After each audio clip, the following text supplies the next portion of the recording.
c'est souvent parce que nous sommes couchés que nous pensons que les autres sont grands. Ah oui. Ici, dans ce pays, vous vous êtes levés. Et je ne veux pas terminer sans aborder un thème, parce que je vous le dis, je vous le répète, et si ceux qui analysent la situation le savent, on est en guerre. On est en guerre. Les gens vont revenir nous conquérir violemment. Et quand ils reviendront, ce ne sera pas pour 20 ans, hein. Ouais. Ce ne sera pas pour 40 ans. D'accord. Ils vont venir pour rester. Alors eux préparent la guerre, mais eux exigent que nous, nos militaires, qui ont pris leurs responsabilités, qui sont les mieux habilités à nous piloter dans cette période de guerre continue, prolongée qu'on a devant nous, eux, ils veulent qu'on les remette vite en dehors des choses pour avoir de nouveau des civils qu'ils savent et peuvent manipuler, etc.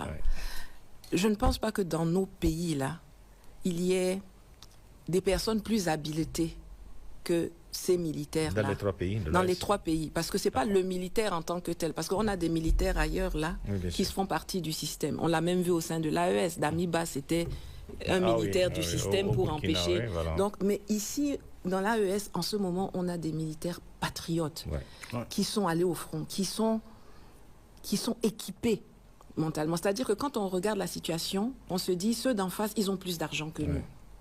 Ils ont des armes plus perfectionnées que nous. Ça peut être vrai. Hein. Même si on avait le temps, je débattrais, parce que nous avons les ressources. Eux, ils ont l'argent. L'argent, c'est du papier.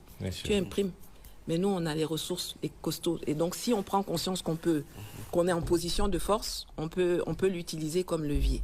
On va dire, ils ont les armes, d'accord. Peut-être qu'on a un retard à rattraper là, mais même là, dans cet espace sahélien, on a des cultures de forgerons, de faire ceci. Mais ce qu'ils n'ont pas plus que nous là, c'est la résilience. Et c'est l'intelligence. Ce qui se passe là maintenant, c'est une guerre d'intelligence. Je demande à chacun de faire preuve d'intelligence, de se souvenir que le 26 juillet, vous êtes restés unis. Et c'est pour ça que la refondation s'est faite. Plus tard, à la suite du 26 juillet, quand des sanctions vous ont été assénées matin, midi et soir, que des gens sont morts à cause des embargos iniques et illégaux, vous êtes restés unis. Et c'est ce qui a fait que vous êtes encore debout. Que quand les soldats français et puis le petit clown de Sylvain Ité là, ont refusé de partir du Niger, vous êtes restés unis.